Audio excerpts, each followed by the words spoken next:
Hi guys, and welcome to another beer review. Cracking open the first of the Siren Rainbow Project 2016 beers, which I picked up from Beer Merchants. And yeah, my first experience with Beer Merchants, and it was just smooth all the way through. Unfortunately, when my box got delivered, the Siren glass that you got with it got smashed. So I got in touch with them. I was in Germany, so I didn't have access to the box, so I had to have a photo taken and sent to me and to show them. And they said, just go onto the website, pick yourself up a bottle, a glass that we've got in stock, and we'll get it shipped out to you.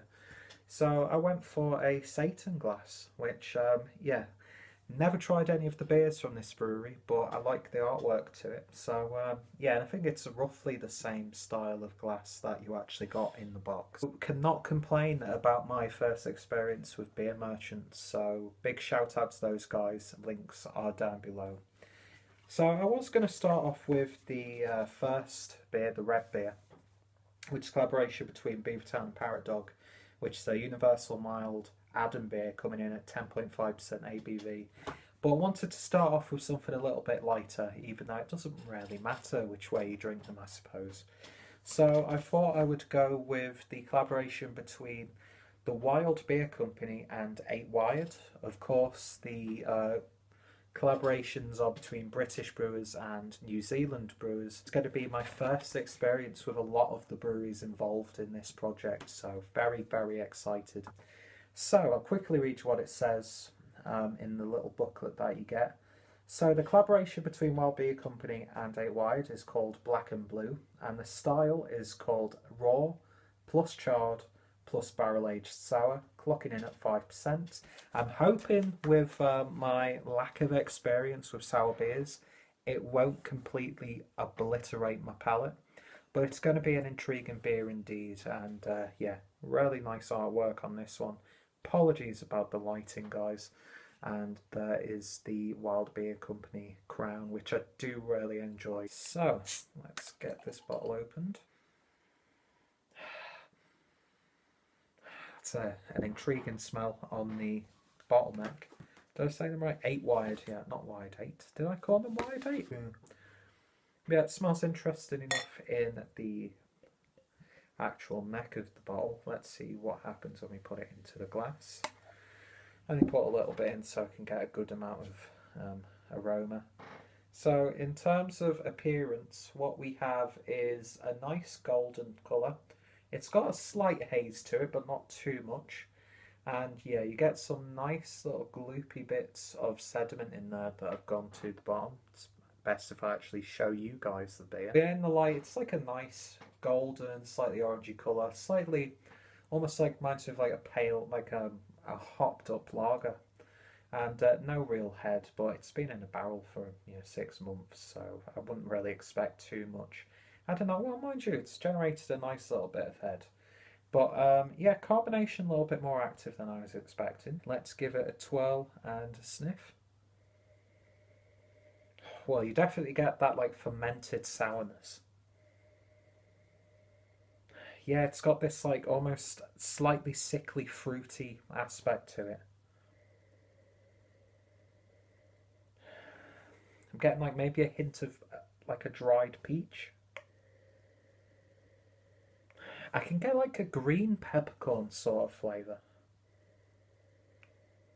It's got like a nice little wet woody sort of aroma too. Maybe pear drops as well. But yeah, it's nice and springy, nice and summery. It's got a light sense to it, but it's really packed full of aroma. So anyway, let's give it a taste. Cheers.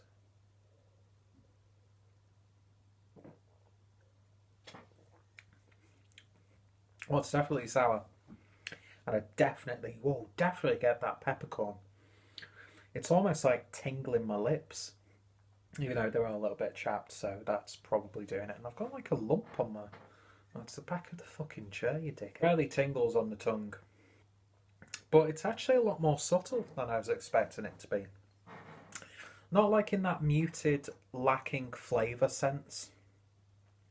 But it's nice and balanced. It's got this nice salty, peppery character to it. So it was like a raw sour ale. Yeah, you definitely get the sour, obviously. Fermented and aged in retoasted bourbon casks for an extra charred flavour. Am I getting any charred flavour? I probably will do when I put the rest of the beer in the glass. Just going to put it all in. Give it a bit of a swirl. Yeah, I expect this to cloud up a fair bit, to be honest. Look at all that good stuff.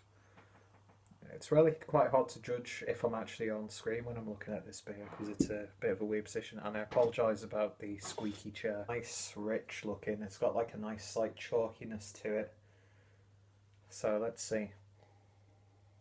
Aroma is still the same. I'm maybe getting a little bit more of like an apple sort of aroma. It's a little bit more pronounced when you put all of it in, but the flavours don't change too much. But again, it's that pepperiness that I'm really picking up on. Not getting too much of like a charred flavour or a woody flavour. Getting almost like a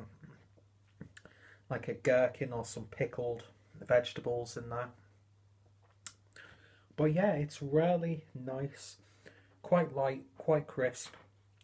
And when you put the rest in, it gets a little bit more of a pronounced body, but not too bold or anything like that. And even though I've not really had too much experience with the sour style, this is doing a really, really nice job. And I actually really quite like that. It's got like that refreshing, like almost carbonated fruit juice sort of character to it. If I was to have had this when I first got the box, when it was still a bit warm, I would have probably appreciated it a lot more, because it's got that really nice refreshing character to it. But it's really getting that lingering pepperiness on the palate, which is really, really nice, and it makes you want to go in for another sip, because it leaves you a little bit dry. But as you can probably hear, I'm salivating as I'm talking, because all that like the moisture in my mouth is being drawn out. That's just a really nice sit back. Don't pair it with anything, just drink it, enjoy it on its own. And yeah, it's a really nice introduction to both the Wild Beer Company and 8 Wired, so I'll definitely be looking out for more of their beers in the future. So if you've tried this one, then let me know your thoughts and opinions. And yeah, what's some of your favourite beers from both of these breweries? What's been your favourite of the Rainbow Project beers?